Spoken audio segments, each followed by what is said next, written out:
Hey, I'm James Pelton, and I just wanted to put together some videos kind of just showing what I'm doing in the crypto space and kind of showing what I've learned and how you can get started.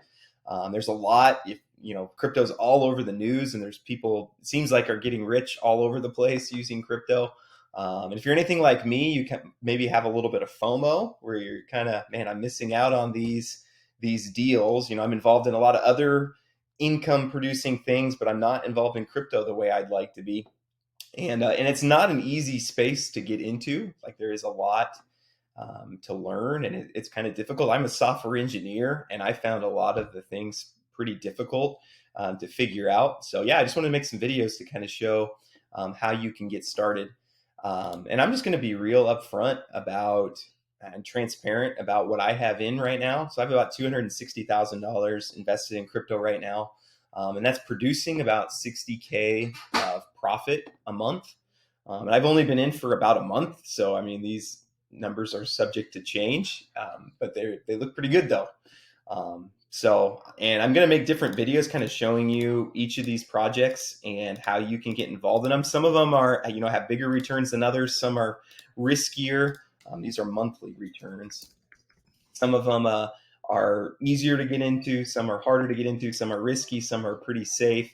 So I'll kind of walk through that. But for this video, I kind of wanted to start back at square one, and that is, how do you buy your first crypto? It's a question I get a lot. Is there's people who want to get involved, but they don't even know. Everybody's heard of Bitcoin, but there's some people who, I don't even know how to go in and buy Bitcoin. So that's what I'm going to talk about in this video. And if you already have a crypto exchange that you use and you're pretty familiar with it, you can probably skip the rest of this video and just go to the next one. But the two exchanges I'm going to talk about, the two that I use, is the first is Binance. And I use Binance because of the low fees. So it has a lot lower fees than Coinbase or Coinbase Pro or some of the other exchanges. And we'll do a video some other time about fees. Fees in crypto exchanges are very, very difficult to figure out. And you kind of just have to accept fees as part of your crypto experience. You're going to get hit with gas fees and transfer fees and in fees and out fees, maker fees and taker fees. And if you're fee adverse, or you're trying to figure out all the fees as you go along, you're going to get stressed out. You're not going to be able to do it. So just accept that there's a certain level of fees that are going to be part of your transactions, and just be okay with that. But I use Binance because they have what I think are the lowest fees. They have very bad customer support, so I would say that is a con. But the pro is the low fees. And also another pro is, I used to use Coinbase Pro, but when I would send in money, they would lock it up for more days. So you could trade within Coinbase, but if you wanted to move it to another wallet or one of these other projects that I'll be talking about, they would say, oh, you can't move it for 7 days. And so I'm sitting there watching this coin go up that I was wanting to buy 7 days ago, but I'm not able to get in because Coinbase locked me up. So I've just found Binance to be a lot smoother in getting the funds in there and get going. So first, I'm going to show you how to sign up for Binance. I'm not going to walk you through the whole process. I don't think you guys are stupid or anything. But something that tripped me up to start with was, you cannot just go to Binance.com and get started. Binance.com is not available in the US. In fact, it might pop something up here, maybe not. I figured it probably would. It probably should. But yeah, Binance.com is not available in the US. So if you want to use Binance in the US, you have to go to Binance.us. I know it's very intuitive. And then you can figure out the register process. It's not too difficult. And then the first thing you're gonna want to do when you sign up for Binance is do your identity verification. And this is going to be on any of the crypto exchanges. There's just a ton of fraud and scams going on all over the place. So any crypto exchange, if they don't ask you to verify your identity in some way, then they're probably a scam exchange, and I wouldn't use them. Binance is pretty safe. It's the biggest crypto exchange, so you don't have to worry as much there. And usually what they do for identification verification is they just have you upload a picture of your driver's license front and back. I think that's usually all that you have to do. for Binance. So that's what you're going to register for your Binance account. You're going to go ahead and verify your identification. Then you're going to want to set up some kind of security. Again, scamming and hacking is kind of rampant in the crypto world. So Binance has some good tools for helping keep down on scams and from people getting into your account. And for me, the single biggest preventer of people getting into your account is just simple SMS authentication, two-factor authentication with SMS. So basically, if anyone does anything with your account, if they log in or they try to withdraw or they try to buy something, it just texts you and makes you confirm. So that'll cut out 99% of any hackers getting into your account or anything like that. There is still they've been running into more of SIM hijacking, which is where somebody will call into Verizon and say, "Hey, I'm James Pelton. I lost my phone. Can you transfer my SIM card to this phone?" Then they have access to your SMS. But Verizon and T-Mobile and AT&T and those guys are spotting that pretty easily now. So if you turn on SMS authentication, you should be pretty safe.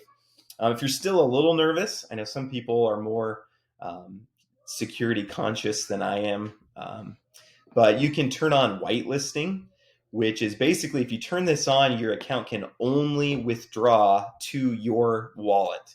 And I'll talk about wallets later. You don't need to worry about that now for this. But that's very safe. So if anybody does get into your account, they can't take anything out except for to your wallet. So that is like an extra layer of protection. I have it off because I have several wallets, and it just got to be kind of annoying when I was, trying to get into these different projects using different wallets for different things. And I kept running into this problem on Binance. So I turned that off. Okay. So you kind of balance security and pragmatism sometimes. But so you set up your security, you verify your identification. That's kind of hard to say. And then the next thing you're going to want to do is fund your account. So you're going to want to get dollars into your account. So you're going to deposit US dollars. And there's 3 ways that you can deposit. You can connect directly to your bank using Plaid. Plaid is a service that basically just lets you type in your bank username and password from your bank's online banking. And it lets you connect directly into your bank. And I think there's a $10,000 daily limit on doing it that way. I think that I can't remember for sure. I think it's a $10,000 daily limit, and I think they lock up your funds for like 3 to 5 days, just waiting for the bank to clear them. But if you don't care, if you're going to do less than $10,000 and you don't care if it takes 3 to 5 days, then that's probably the easiest way. The second way is just a simple ACH. I think maybe my bank didn't have Plaid hooked up to it. So a simple ACH is just you type in your routing number, you type in your account number, and then you can do an ACH transfer just like a check. You can see there's a $5,000 daily limit, and they'll hold your funds for 7 to 10 days if you do that method. But again, if you don't care, if you're going to do some small trade and you don't care if it takes a week, then you can do that method. But what I usually do when I'm depositing funds is I will deposit via wire. So you can do a wire up to any amount. I think it might be $1 million limit, but you can do a very large wire, and it only costs my bank. I think it costs $20, and the funds get there. So for my bank, my wires go out at 3 p.m. and then Binance usually has my funds by like 10 p.m. So you get your funds in 7 hours, and then it's all in there ready for you to use. So that's how I usually fund is via wire transfer. So then once you have your money deposited into USD, then you can buy crypto. And we'll talk more about this as I go through specific projects that we're going to buy. But yeah, if you want to buy Bitcoin, you can go in here. You can either say, hey, I want to buy, I currently have just $1,000 in there. I want to buy $1,000 worth of Bitcoin, which is right now, their price, it's going to give you 0.01556 Bitcoin at 63,843. If you want to do it a different way, you can say, I want to buy 1 Bitcoin. And it'll say, hey, you don't have $64,000. You'll notice that there's a difference between the price here and the listed price of Bitcoin. And that goes along with the fees. If you've ever done any like Forex trading or anything like that, you understand kind of there's some spreads when you're making purchases. But it's that easy. So I could come in here and say, hey, give me $1,000 worth of Bitcoin, preview purchase, and then it'll go into your account. It'll take maybe about 15 minutes, but then it'll be in your wallet and it'll be ready for you to go in your wallet. So it's that easy. So I use Binance for most of my purchases, and you'll see this as I go through my different projects. We're going to buy a lot of USDT Tether for a lot of these projects. But I use mainly Binance for that. The other one I wanted to mention is called BlockFi. And the reason I wanted to mention BlockFi is they're not nearly as good as Binance. They take a lot longer to get your funds in. They take a lot longer to get your funds out. But what I like about BlockFi is a couple of things. The first is that any crypto that you leave in BlockFi, they will give you interest on it. So it's kind of like a little savings account for your crypto. So like Ethereum and Bitcoin, those are probably the two you've heard of.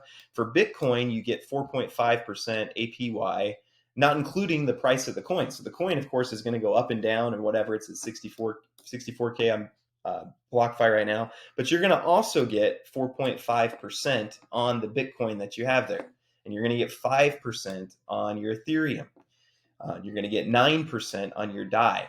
So if there's a coin that I'm planning, hey, I just want to hold on to this coin. There's a strategy that we'll talk about called HODL, which is just hold on for dear life. So it's basically, hey, I'm just going to buy some coin and I just am going to hope that it goes up and I'm just going to hang on to it for years until it goes up.